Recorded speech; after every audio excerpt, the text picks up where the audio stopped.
Hello, Microsoft 365 Nation. Harry Brailsford back with our monthly Around the Horn with all of our contributors and analysts. Today I have Michael Jenkin, our friend and yours, better known as MickeyJ, out of Adelaide, Australia. And always a pleasure, sir, and welcome to the podcast format, the fastest few minutes in Microsoft 365. Hey, Michael, before we get going, I understand you enjoyed doing a little outbacking in your four-wheel drive over the weekend. You want to speak to that? We should have fun as well as work and life, eh? Absolutely. You need to get yourself into the right headspace, and sometimes that means putting on the computer and jumping in an insanely big device and going through the bush and looking at the green grass and looking at the kangaroos and maybe laying back and looking at stars. Sometimes you just have to remember that the computer's part of your world, but it's not the world. And you have to get in that right headspace so you can do your job better. There we go. So quickly, 3 products are coming up on end of support in January 2020. If you wouldn't mind educating me on what those 3 are. Absolutely. Well, firstly, we've got Windows 7, which has been really well trusted and loved. That product will have no longer support after 2020. You've got Server 2008, which has been not really that well supported anyway for the last year or so. And you've got the SQL Server, and I'm not 100% certain on this one, but I believe up to 2014, which includes the SQL Express editions. It's not my main product, but I did recently have to do a open license pack rollback, and when in discussions, I was told that 2016 as far as I should go back. So that's a big clue for you. And those products will stop getting security updates and patches, and obviously mainstream support. Okay, and a shout out to one of our other contributors, Frank Olhurst, well-known analyst and very enthusiastic contributor here at Microsoft 365 Nation. Folks, he just dropped an article on Windows 7 end of life up on channelpartnerinsight.com, and that's why I want to continue this conversation. Last question, Michael, is this a real thing with your small and medium business customers, or is it not a thing, this end of support January 2020? Look, much that all the hype is very scary, and that the Windows update's not going to be available and things like that, small business can't really turn on a dime. They're not able to move their whole fleet straight away to a new platform. They've got accounting packages which may not be compatible. They've got whole bunches of reasons. It might come down to financial. There are all sorts of reasons.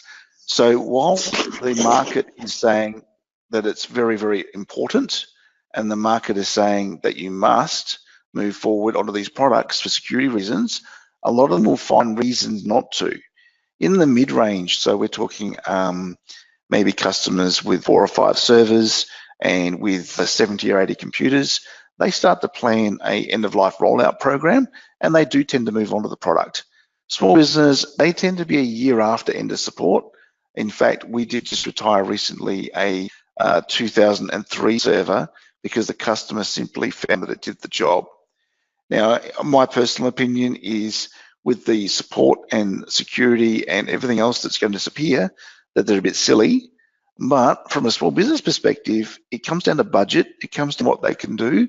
And even though the hype has got lots of doom and gloom for those that don't upgrade, the doom and gloom, it is one of those things where you take it with a pinch of salt, because Microsoft do want us to move forward, and it is smart to move forward, but it's not all doom and gloom. If it's been working yesterday, it's going to work tomorrow.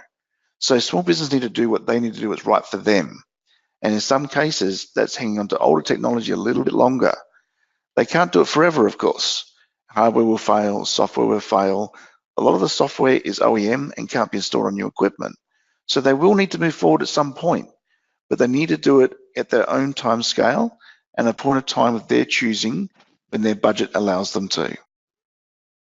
Some of the things that probably more likely bother a small business is the ending of the support for Windows Service Update Services 3, which means they're not going to get patches, not that they'll get patches for their equipment anyway, but you've also got end of support for the built-in version of SharePoint 2010, which came with Small Business Server 2011.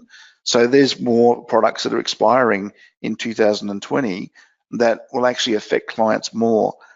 Being able to get web parts for SharePoint and things like that and make their business based on SharePoint is an awesome thing. And some of those web parts have got expiry dates in them. So there are things other than the normal products which are expiring along with Windows 7 and Server 2008.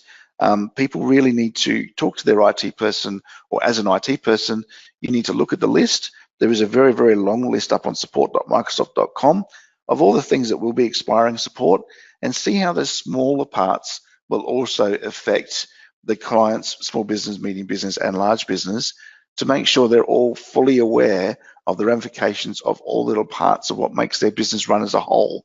So in all, I think, as I said before, it's up to small business, their timeline, how they wish. They don't need to be terrified of this pending end of support. And after this, there are many, many IT people out there who do know these products back to front. So not getting support is not a big issue. A lot of MSPs can help you. A lot of break fix can help you. The only thing you'll be missing is really the patches and the upgrades and security. And as we've seen recently with the RDP update from Microsoft, if there's a security issue big enough, they still do release out of band support. And they've just done that for Windows XP for RDP, just to make sure that we can't get hacked. So really, that's all I've got to say about that. I think small business will do their thing as they do to their timeline. Thank you for the time to discuss that.